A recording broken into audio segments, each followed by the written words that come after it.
Welcome to the first virtual book fair in the USA.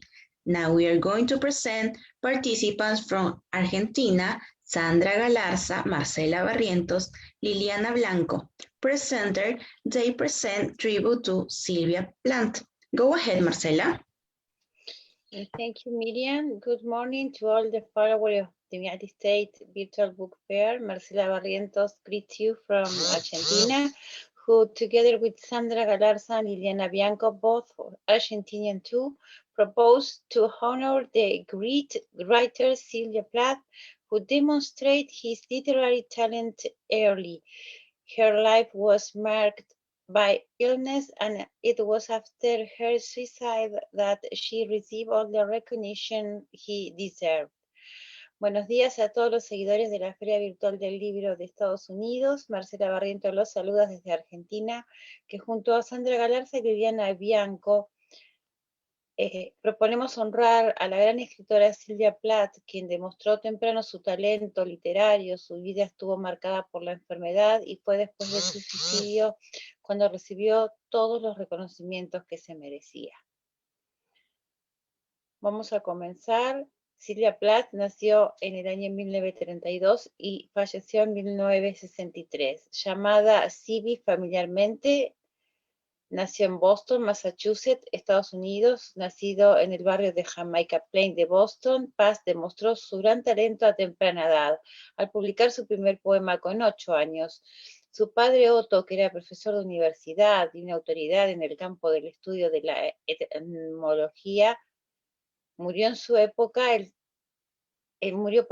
época el 5 de octubre de 1940 a los 55 años tras una diabetes que no quiso tratarse, la convalecencia, la amputación de una pierna y una fulminante embolia pulmonar. La madre, Aurelia, que había sacrificado su propia carrera por la de su esposo, ocultó sus sentimientos y no lloró, algo que le reprocharía siempre su hija, sumamente perfeccionista, que escribía, pintaba, sacaba matrículas de honor, tocaba el piano e intentaba seguir publicando poemas y cuentos en revistas estadounidenses, consiguiendo cierto éxito.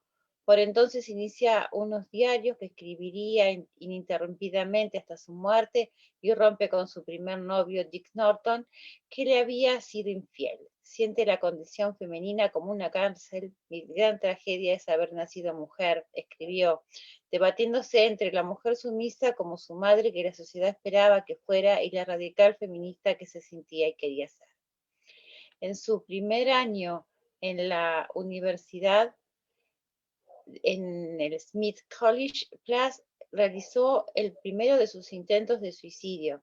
Esto lo detalló más tarde en su novela semi-autobiográfica La campana de cristal, de Bernhardt.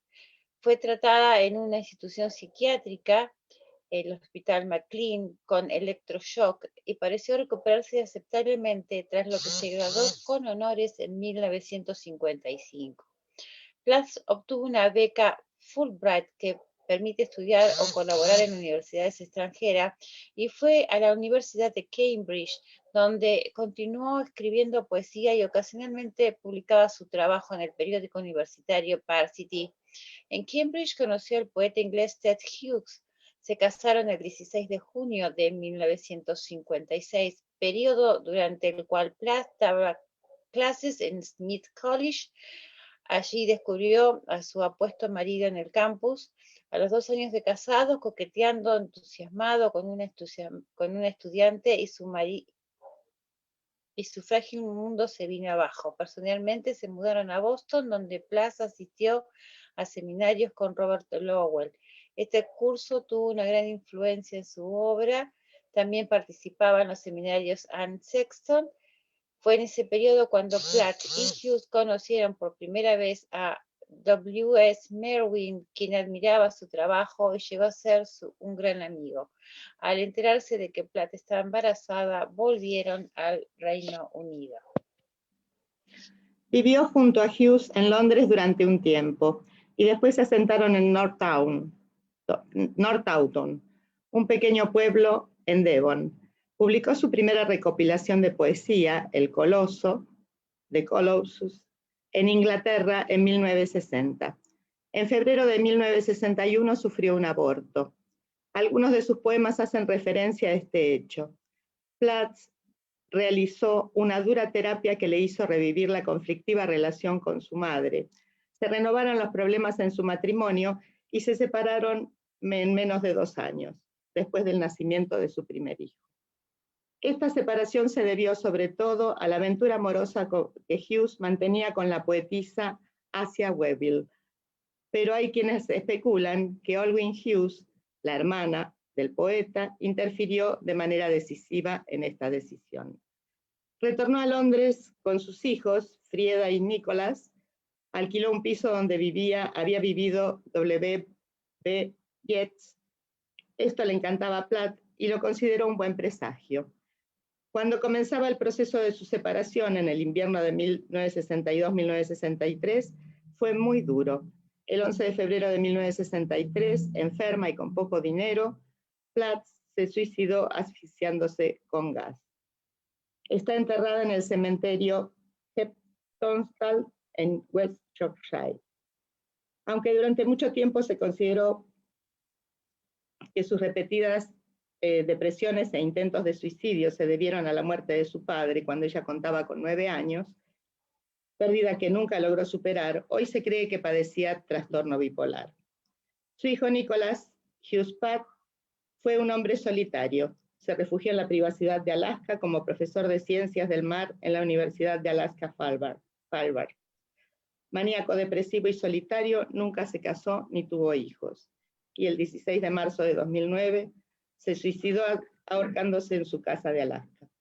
Su otra hija, Frieda, excelente escritora y columnista de la prensa británica, subsiste a pesar de sus trastornos depresivos, anorexia y esclerosis múltiple.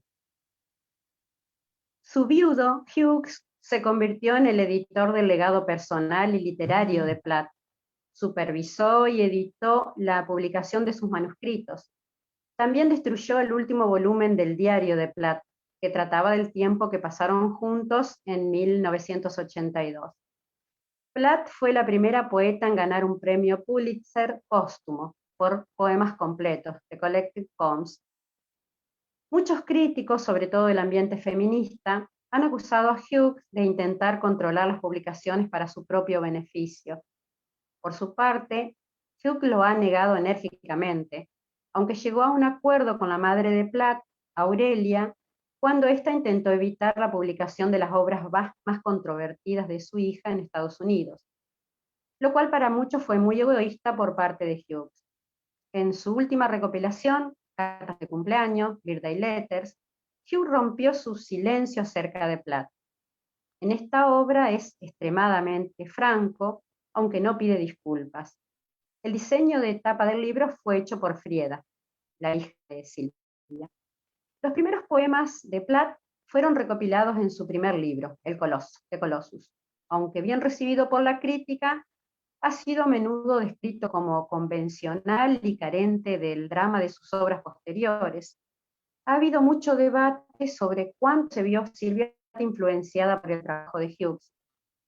La propia poetisa admite en sus diarios de vida sus propios intentos por explorar la animalidad y el salvajismo que distinguen la obra de Hughes. De hecho, el poema Pursuit fue escrito poco tiempo después de conocer a Hughes y está dedicado a él. Muchísimos artículos, ensayos y libros han surgido acerca de este tema. De todos modos, está claro por sus diarios y cartas que admiraba mucho el talento de Hughes y le mostró respeto incluso tras su divorcio.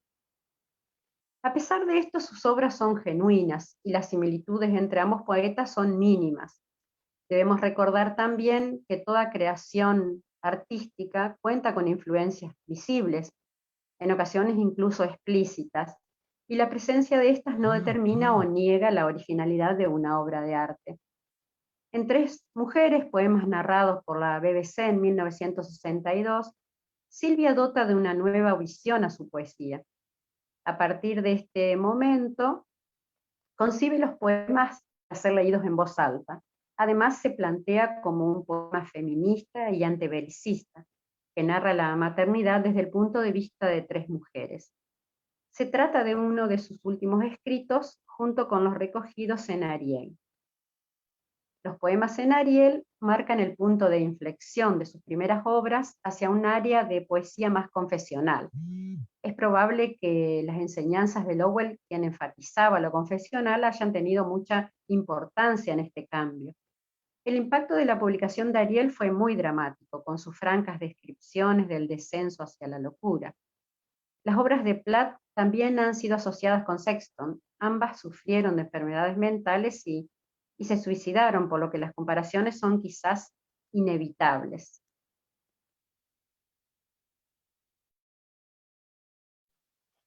A pesar de las numerosas críticas y biografías tras su muerte, el debate acerca de las obras de Platt a menudo deja de ver la lucha entre aquellos que están de su parte y aquellos que están del lado de Hughes. Una prueba del nivel de crispación son las repetidas acciones contra la palabra Hughes cinceladas sobre la lápida de la tumba de Platt. Durante los años 70 predominaban las interpretaciones biográfico-psicoanalísticas de la obra de Platt, mientras que ya en los 80 y 90 se prefiere un estudio crítico feminista y de género. Esta diferencia se percibe sobre todo en la comparación entre la biografía de Platt, que ha tenido lugar desde entonces, así como en la obra crítica que se ha dedicado a esta autora. La publicación casi completa, excluyendo los ejemplares destruidos de sus diarios de vida tras la muerte de Hughes en 1998, ha servido para aclarar muchos puntos de especulación y para dirigir el interés de los lectores hacia una comprensión más profunda del método y la sensibilidad en el genio creativo de Platt. La campana de cristal es su obra más representativa y novela semi-autobiográfica, reflejo de las características psicológicas de la autora. Narra la vida de la joven Esther Greenwood, alter ego de Sylvia Plath. A través del monólogo interior asistimos a la inestabilidad emocional, siempre colindando con la depresión de la protagonista, la cual mantendrá una lucha continua en su intento por adaptarse, ficción no exenta de cinismo y calidad estilística con ritmo propio de la poesía. Este año la escritora norteamericana cumpliría 89 años, pero las obsesiones y la depresión no dejaron que pasara más allá de los 30. Sin embargo, dejó una literatura poética deslumbrante y a la que siguen llegando admiradores de todo el mundo. Repasemos parte de su vida y compartimos algunos de sus poemas para celebrarla. Al principio de su carrera literaria, hubo quienes la ubicaban a la sombra de su marido, el poeta laureado Ted Hughes. Sin embargo, Sylvia Plath supo trascender con sus poemas poderosos, confesionales, en los que las palabras muchas veces jugaban con el doble y hasta el triple sentido. Libros como El Coloso, Árboles en invierno y sobre todo Ariel retrataron angustias, obsesiones y reflexiones acerca de su vida personal, el amor y la depresión, la libertad y el sofocamiento, la pérdida y la muerte. La parca fue una de sus alegorías más recurrentes a lo largo de su obra, la cual finalmente buscó y encontró de manera literal. Cuando puso fin a su vida apenas siendo una treintañera, hoy, a años de su nacimiento, Sylvia Plath continúa siendo una de las poetas norteamericanas más celebradas de la lengua inglesa. Sylvia Plath dejó una obra notable, celebrada por críticos y públicos de distintas lenguas. En 1982 se convirtió en la primera poeta en ganar, de forma póstuma, un premio Pulitzer por la edición completa de sus poemas. Y no solo escribió poesía, también fue autora de relatos, ensayos, textos para niños y de una novela autobiográfica, La campana de cristal, la cual había publicado originalmente con el seudónimo de Victoria Lucas. Además, muy conocidas son las ediciones de sus diarios personales, en las que Plath relató con maestría todo cuanto fue parte de su vida, incluso lo que no llegó a ser. Las primeras ediciones habían estado a cargo del propio Hughes, pero luego llegó otra versión más íntima y personal, y tal como Platt las había ordenado. Las páginas que referían a los últimos meses de su vida no llegaron a ver la luz, ya que Hugh admitió haberlas quemado. En 2020 llegó a las librerías uno de los relatos de Platt que había permanecido inédito, Mariventura y el Noveno Reino. Se trata de un texto muy simbólico en el que la protagonista experimenta las posibilidades de continuar o no con un viaje en tren, en el que no sabe muy bien hacia dónde se dirige. Durante aquella incertidumbre, conocerá a una misteriosa mujer que la ayudará a tomar una decisión, aún llena de dudas, matices y significados. Para los lectores y seguidores de su obra no hay dudas. Aunque el viaje de su vida haya durado muy poco, se convirtió en uno de los más intensos y apasionantes de la literatura estadounidense. A continuación compartiremos 3 de sus poemas para seguir celebrando su obra y legado. Espejo. Soy plateado y exacto. No tengo... Un segundo porque se me fue la página. Bueno, soy plateado y exacto, no tengo prejuicios, todo lo que veo lo trago de inmediato, tal como es, sin que empañen ni el amor ni el disgusto. No soy cruel, soy sincero, el ojo de un pequeño dios de 4 ángulos. La mayor parte del tiempo la paso meditando sobre la pared de enfrente, enrosada, con mancha. Tanto la miré que me parece que ya forma parte de mi corazón, aunque con intermitencias. Las caras y la oscuridad nos separan una y otra vez. Ahora soy un lago, una mujer se inclina sobre mí, buscando en mi extensión su verdadero ser. Después se vuelve hacia esas mentirosas, las velas o la luna. Veo su espalda y la reflejo fielmente. Ella me recompensa con lágrimas y agitando las manos. Soy importante para ella. Ella viene y va. Es su cara, cada mañana, la que reemplaza la oscuridad. En mí, ella ahogó a una muchacha y en mí, una vieja se alza hacia ella día tras día como un pez terrible. Carta de amor. No es fácil expresar lo que has cambiado. Si ahora estoy viva, entonces muerta he estado, aunque como una piedra, sin saberlo, quieta en mi sitio, mi hábito siguiendo. No me moviste un ápice tampoco. Me dejaste hacia el cielo alzar los ojos, en paz, sin esperanza, por supuesto, de asir los astros o el azul con ellos. No fue eso. Dormí. Una serpiente como una roca entre las rocas hiende el intervalo del invierno blanco, cual mis vecinos, nunca disfrutando del millón de mejillas cinceladas que a cada instante para fundir se alzan las mías de basalto. Como ángeles que lloran por la gente tonta, hacen lágrimas que se congelan. Los muertos tenían yelmos helados. No les creo. Me dormí como un dedo curvo yace. Lo primero que vi fue puro aire y gotas que se alzaban de un rocío, límpidas como espíritus, y miro densas y mudas piedras en torno de mí, sin comprender. Reluzco y me desahogo como mica que a sí misma se escancie, igual que un líquido entre patas de ave, entre tallos de planta. Mas no pienses que me engañaste. Eras transparente. Árbol y piedra nítidos, sin sombras. Mi dedo, cual cristal de luz sonora. Yo florecía como rama en marzo, una pierna y un brazo y otro brazo. De piedra a nube iba yo ascendiendo, a una especie de Dios ya me asemejo, y en del aire la veste de mi alma, cual pura hoja de hielo. Es una dávida. Papi, ya no, ya no, ya no me sirves, zapato negro, en el cual he vivido como un pie, durante 30 años, pobre y blanca, sin atreverme apenas a respirar o a hacer achís. Papi, he tenido que matarte.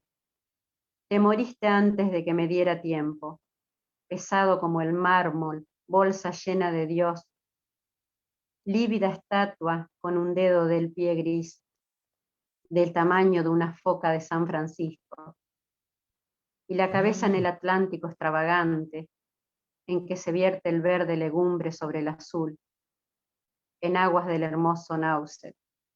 Solía rezar para recuperarte. Du. En la lengua alemana, en la localidad polaca, apisonada por el rodillo de guerras y más guerras, pero el nombre del pueblo es corriente, mi amigo polaco. Dice que hay 1 o 2 docenas, de modo que nunca supe distinguir dónde pusiste tu pie, tus raíces. Nunca me pude dirigir a ti. La lengua se me pegaba a la mandíbula. Se me pegaba un cepo de alambre de púas. H. Apenas lograba hablar. Creía verte en todos los alemanes y el lenguaje obsceno.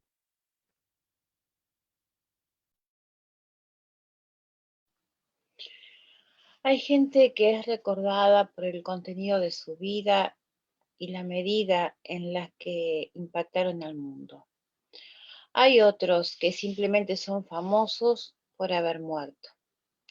En el caso de Sylvia Plath, sin ánimo de desmerecer su obra literaria, las circunstancias de su muerte opacaron su vida y tiñeron su producción a tal punto que, como en el ocaso de tantos otros que se quitaron la vida siendo jóvenes, el mito de lo que podría haber sido es visto como una invitación pública para desmenuzar su historia y descubrir qué es lo que salió mal.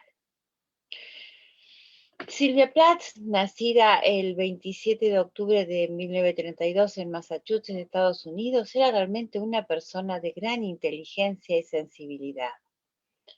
Desde muy joven se había perfilado como escritora, publicando su primer poema, cuando solo tenía 8 años.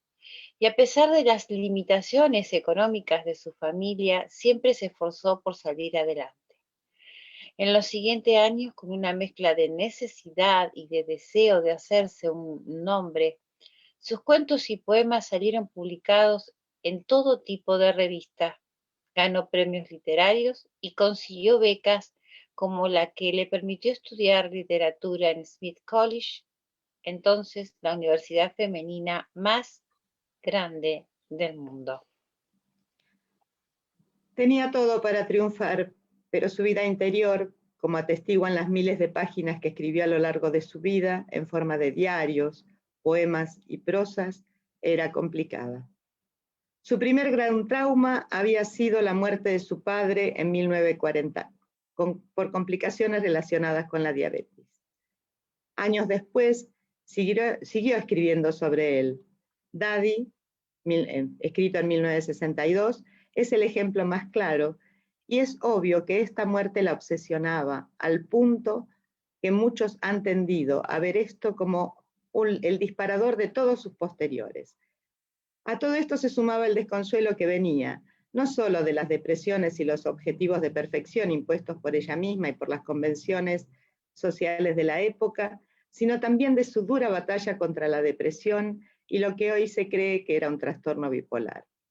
Este es un punto especialmente delicado en su vida, tanto como en su obra, porque se ha romantizado su condición al punto de considerarla como una parte fundamental de ser artístico, pero en definitiva, leer a Plath es descubrir lo dificultoso que puede llegar a resultar transitar una enfermedad mental en su vida pública. Ella simplemente no sabía cómo lidiar con sus limitaciones y sus inseguridades, y aunque en su vida los éxitos no paraban de acumularse, ella sufría por no sentirse lo suficientemente buena.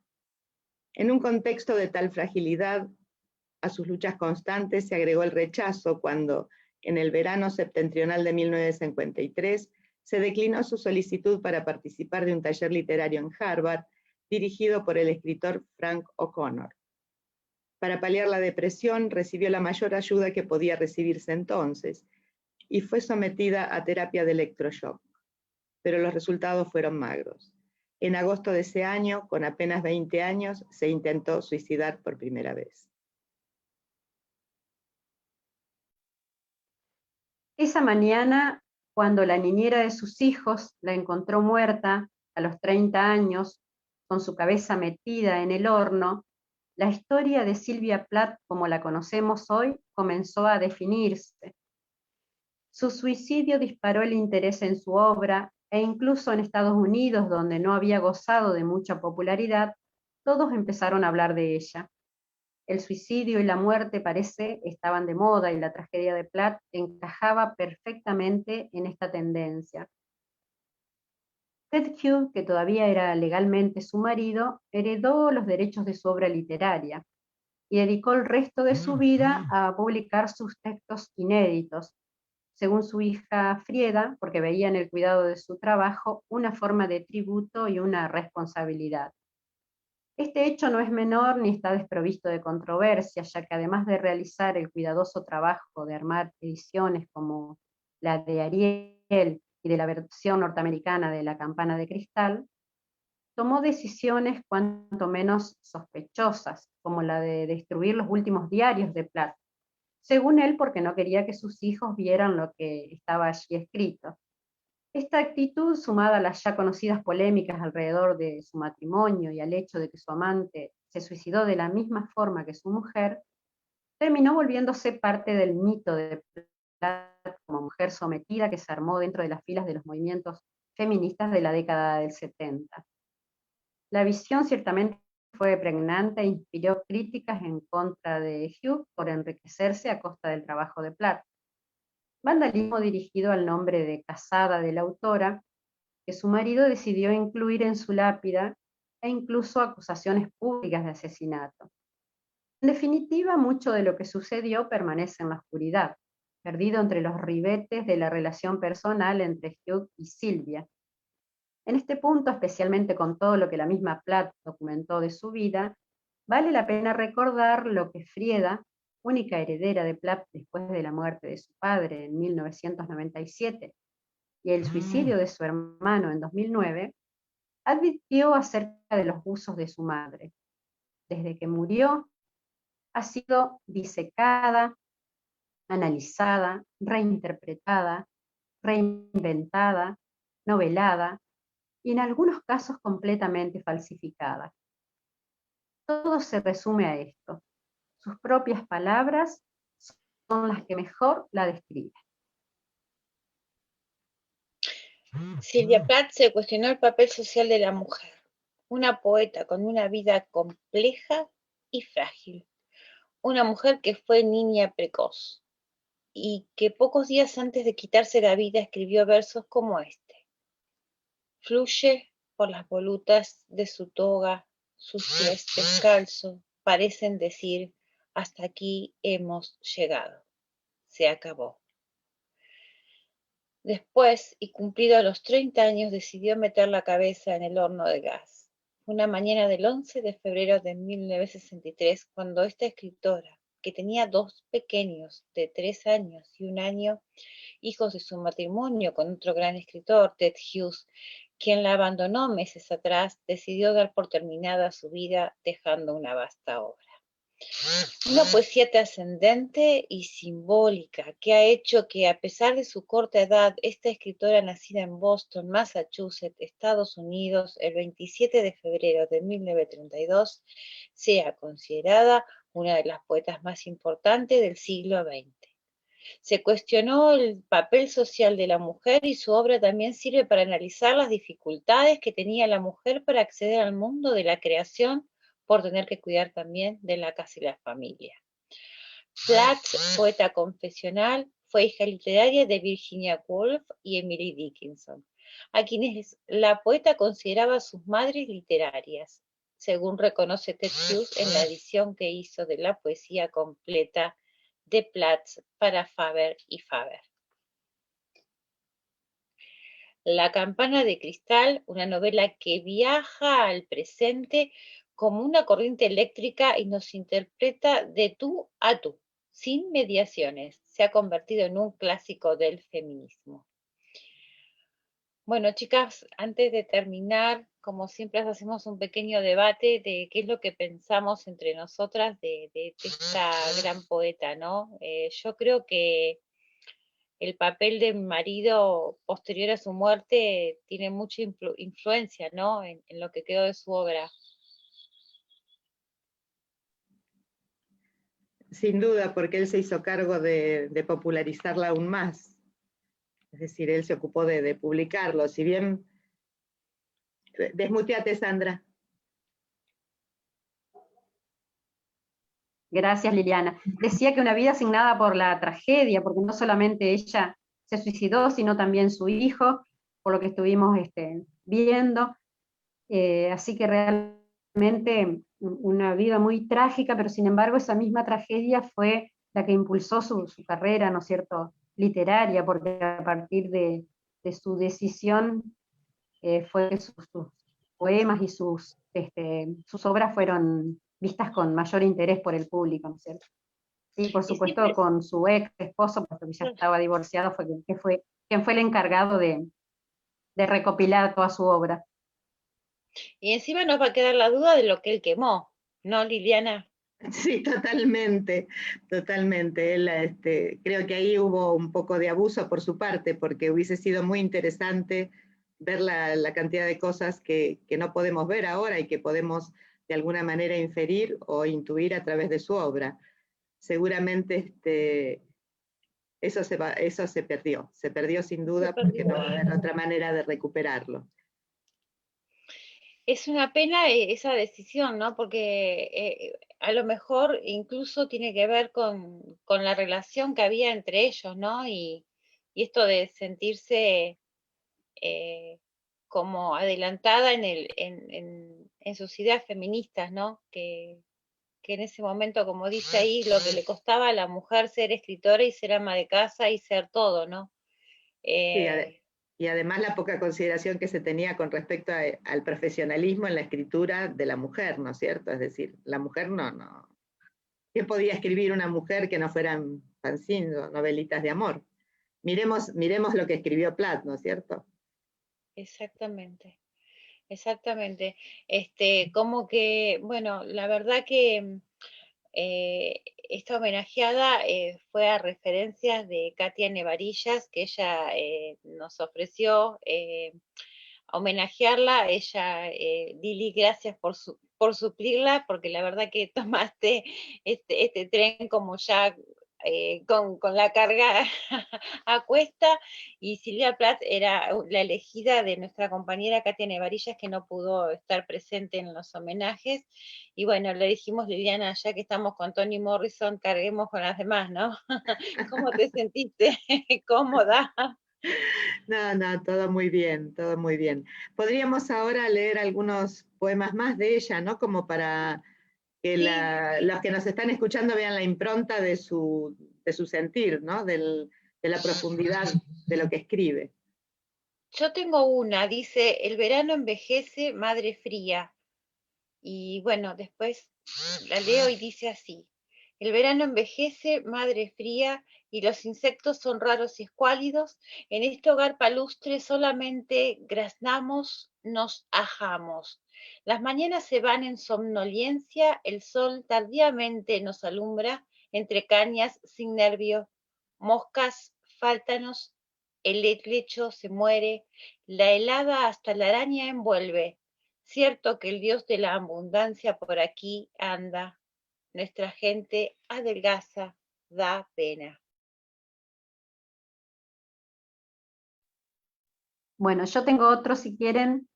El jardín solariego, las fuentes resecas, las rosas terminan, incienso de muerte, tu día se acerca, las peras engordan como budas mínimos, una azul neblina rémora del lago. Y tú vas cruzando la hora de los peces, los siglos activos del cerdo, dedo, estuz, pata, surgen de la sombra. La historia alimenta. Esas derrotadas acanaladuras, aquellas coronas de acanto, y el cuervo apacigua su ropa. Brezo y surto heredas, élitros de abeja, 2 suicidios, lobos penates, horas negras, estrellas duras que amarilleando van ya cielo arriba, la araña sobre su maroma, el lago cruza. Los gusanos dejan sus sólitas estancias. Las pequeñas aves convergen, con sus dones hacia difíciles lindes. Yo les voy a compartir el poema que se llama Una vida. Tócala. No se encogerá como pupila esta rareza oviforme, clara como una lágrima. He aquí ayer, el año pasado, palmiforme lanza, azucena como flora distinta, de un tapiz en la quieta urdidumbre vasta. Toca este vaso con los dedos, sonará como campana china al mínimo temblor del aire, aunque nadie lo note o se anime a contestar. Los indígenas, como el corcho graves, todos ocupadísimos para siempre jamás. A sus pies las olas, en fila india, no reventando nunca de irritación, se inclinan. En el aire se atascan, frenan, caracolean como caballos en plaza de armas. Las nubes enarboladas y orondas encima. Como almohadones victorianos, esta familia de rostros habituales a un coleccionista por auténtica, como porcelana buena, gustaría. En otros lugares, el paisaje es más famoso. Las luces mueren súbitas, cegadoramente. Una mujer arrastra, circular, su sombra de un calvo platillo de hospital en torno. Parece la luna o una cuartilla de papel intacto. Se diría que ha sufrido una particular guerra relámpago. Vive silente. Y sin vínculos, cual feto en frasco, la casa anticuada, el mar, plano como una postal que una dimensión de más le impide penetrar. Dolor y cólera neutralizadas. Ahora dejadla en paz. El porvenir es una gaviota gris. Charla con voz felina de adioses. Partida. Edad y medio, como enfermeras, la cuidan. Y un ahogado, quejándose del frío, se agazapa saliendo de la orilla. Bueno, en una rama tiesa allá arriba. En una rama tiesa allá arriba se encorva una corneja negra, mojada, arreglando y desarreglando sus plumas bajo la lluvia. No espero un milagro ni accidente que encienda la visión en mis ojos, ni busco ya designio alguno en lo inconstante del clima. Pero dejo que las hojas moteadas caigan como caen, sin ceremonia ni portento.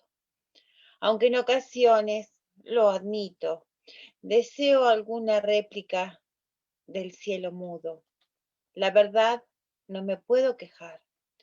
Cierta luz menor aún puede brillar incandescente desde la mesa o la silla de la cocina, como si de vez en cuando un ardor celestial tomara posesión de los objetos más estúpidos, santificando así un intervalo de otro modo inconsecuente, confiriéndole grandeza, dignidad, amor, podría decirse. De todos modos, ahora ando con precaución, porque esto podría ocurrir incluso en este paisaje ruinoso y opaco. Escéptica pero cauta, ignorando si un ángel eligió destellar de pronto a mi lado. Solo sé que una corneja, arreglando sus plumas negras, puede brillar tanto como para embargar mis sentidos, izar mis párpados y conceder una breve tregua al miedo de la total neutralidad. Con suerte, si atravieso empecinada esta estación de fatiga, podré ensamblar un todo con las partes. Los milagros ocurren si se tiene el cuidado de llamar milagros a esos espamódicos trucos de la luz. La espera ha vuelto a comenzar, la larga espera del ángel, de ese inusitado aleatorio descenso.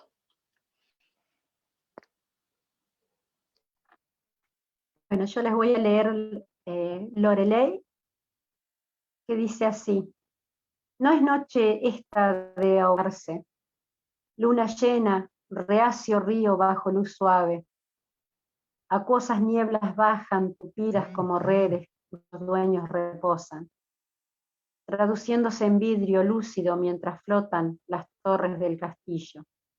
Hacia mí hiriendo el rostro del silencio, ascienden sus miembros poderosos y álgidos, pelo grave más que mármol, y cantan de un mundo más amable que ninguno.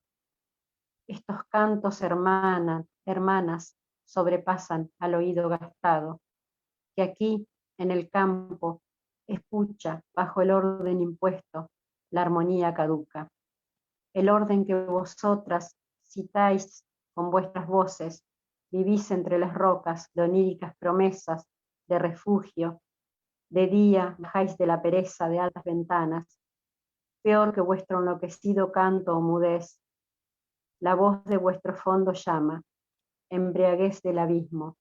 Oh río, veo tu larga y honda línea argentina, esas diosas de paz, piedra, piedra, me abismas. Si estamos bien de tiempo, puedo compartir otro. Bueno, aquí va. Solterona.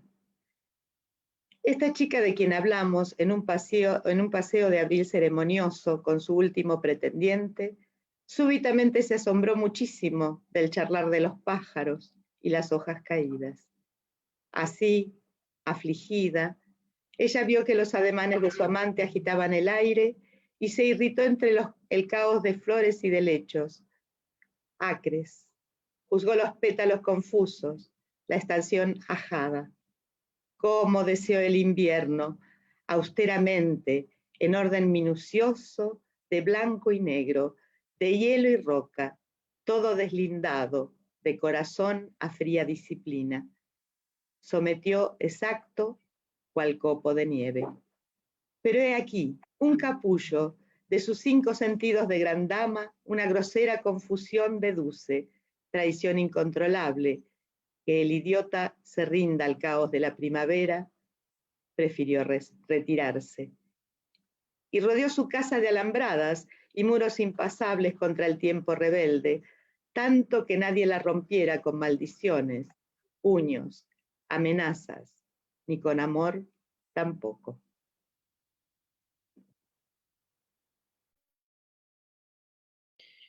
Bueno, espero que me escuchen porque me entró una llamada del Zoom que sigue, chicas, y me bajó el volumen. Yo a ustedes las escucho más bajo. ¿Ustedes me escuchan bien? ¿Sí? Sí, te escuchamos bien, Marcela. Ah, porque yo las escucho mucho más bajo. Crueldad en la cocina. Crueldad en la cocina. Las papas protestan silbando. Todo es muy vulgar e indecente. Este lugar sin ventanas. La luz fluorescente encendiéndose y apagándose en una mueca de dolor. Como una terrible jaqueca, estas modestas tiras de papel a modo de puertas, telones de teatro, rizos de viuda. Y yo, cariño, soy una embustera patológica. Y mi hija, mírala, tumbada boca abajo en el suelo. Una marionetilla sin hilo, pataleando desesperada por desaparecer. Porque es una esquizofrénica. Da miedo verla así, con la cara roja y blanca, y todo porque arrojaste sus gatitos por la ventana, a una especie de pozo de cemento, donde cagan, vomitan y gimotean y ella no los puede oír. Dices que no la soporta. Claro, La cabrona es una niña. Tú, a quien se le han fundido las lámparas como a una radio barata. Limpia ya de voces y de historia, el ruido electrostático de lo novedoso, dices que debería ahogar a los gatitos, porque apestan. Dices que debería ahogar a la niña. Pues sí, a los 2 años ya está así de loca, a los 10 se cortará el cuello.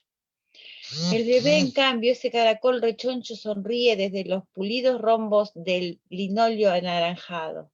¿Te lo comerías? Claro, él es un niño. Dices que tu marido no es bueno contigo, su mamá judía le guarda su dulce sexo como si fuera una perla. Tú tienes un solo hijo, yo 2.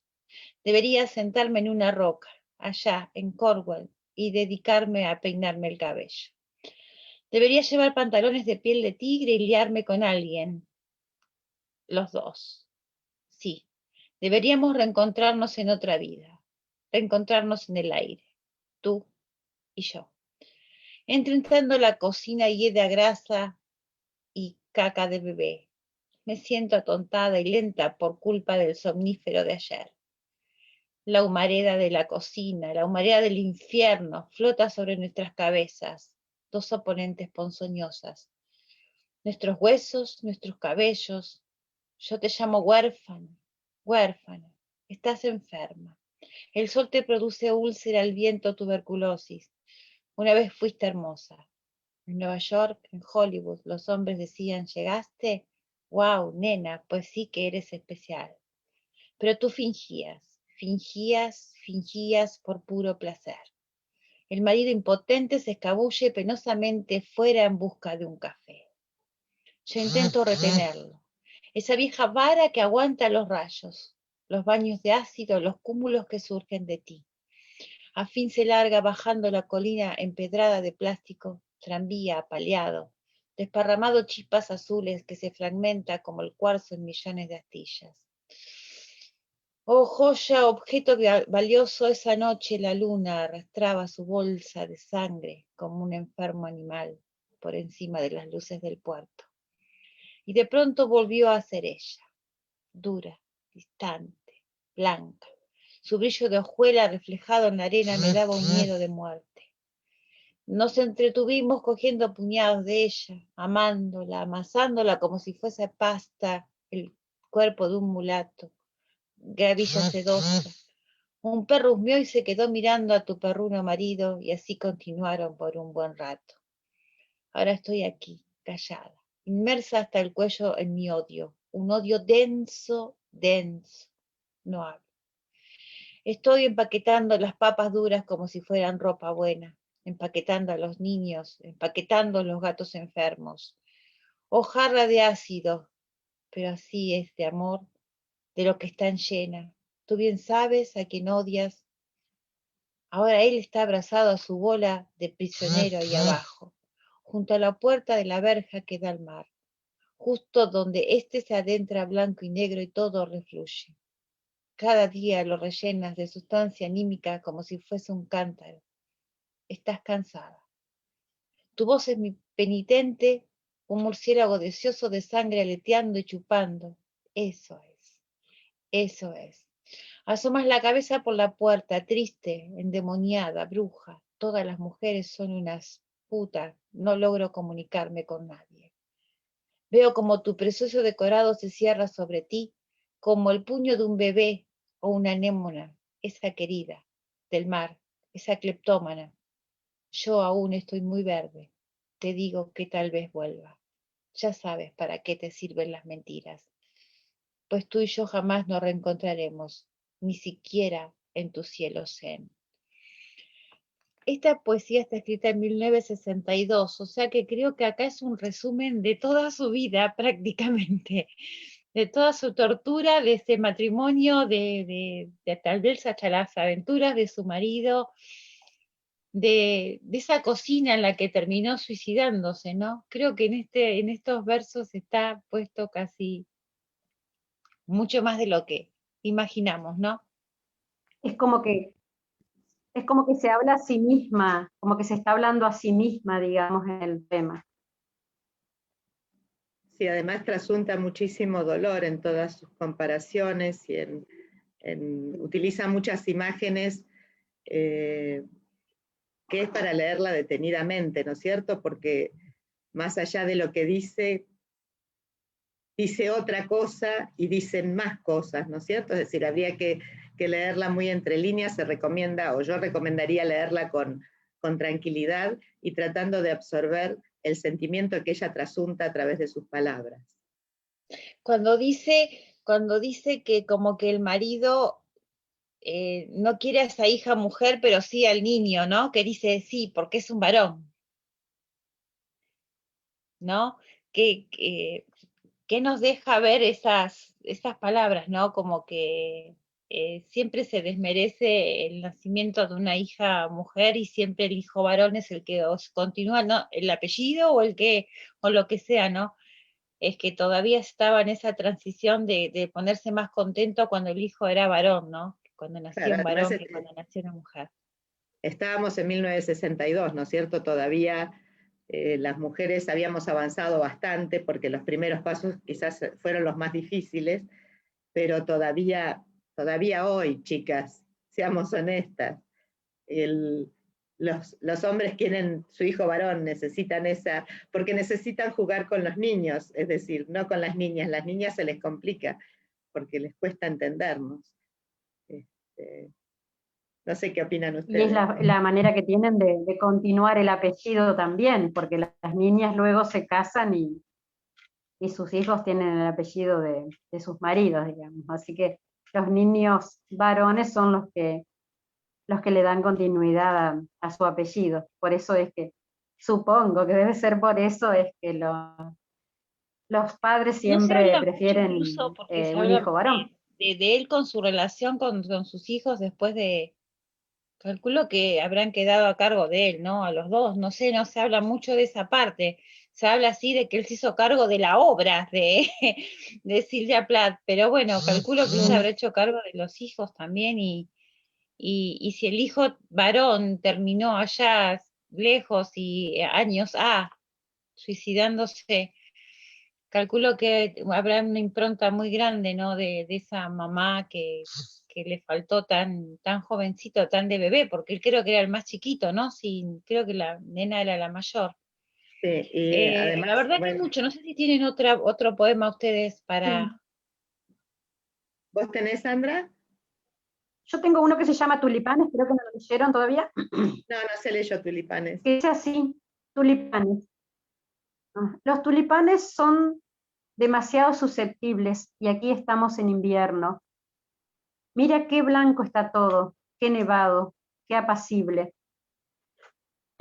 Perdón, estoy aprendiendo a estar en paz, yaciendo sola, tranquila, como la luz sobre estas paredes blancas, esta cama, estas manos. No soy nadie, no tengo nada que ver con ningún tipo de explosión. He entregado mi nombre y mi ropa de diario a las enfermeras, mi historia al anestesista y mi cuerpo a los cirujanos. Y aquí estoy, con la cabeza suspendida entre la almohada y el embozo, como un ojo entre dos párpados blancos que no quieren cerrarse.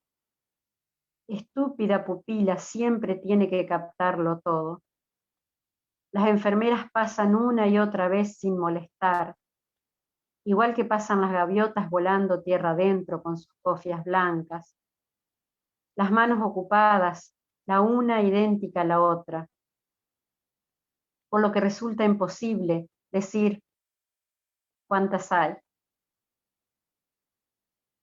Mi cuerpo es un guijarro, ay, disculpen que se me fue todo, para ellas que lo cuidan como el agua, cuida los cantos sobre los que ha de fluir, puliéndolo suavemente. Ellas me traen el sopor con sus brillantes agujas, me traen el sueño. Ahora que me he perdido a mí misma, estoy harta de equipajes. Mi neceser de charol como un pastillero negro. Mi marido y mi hija sonriéndome desde la foto de familia. Sus sonrisas se aferran a mi piel como pequeños anzuelos sonrientes. He dejado fluir las cosas, yo, carguero de 30 años, obstinadamente amarrada a mi nombre y mi dirección. Aquí me han restregado bien, hasta dejarme limpia de asociaciones afectivas. Asustada desnuda en la camilla de plástico verde, almohadillada, veía como mi juego de té, mis aparadores, mis libros, se hundían hasta perderse de vista, mientras el agua me iba llegando al cuello. Ahora soy una monja, nunca he sido tan pura. No quería flores, tan solo yacer, con las palmas de las manos vueltas hacia arriba, completamente vacía. Ah, y no sabes hasta qué punto resulta liberador. Sientes una paz tan grande que te aturde, y sin exigir nada a cambio, salvo una etiqueta con tu nombre, unas cuantas naderías. Eso es lo que consiguen los muertos al final. Me los imagino cerrando su boca sobre ella, como si fuera una hostia consagrada. Los tulipanes, para empezar, son demasiado rojos, me lastiman. Incluso a través del papel de regalo podía oírlos respirar, ligeramente a través de sus pañales blancos, como un bebé malísimo. Su rojo intenso le habla a mi herida, se corresponde con ella. Son de los más sutiles, parecen flotar, aunque a mí su peso me hunde, perturbándome con sus súbitas lenguas y su color, una docena de rojas plomadas alrededor de mi cuello.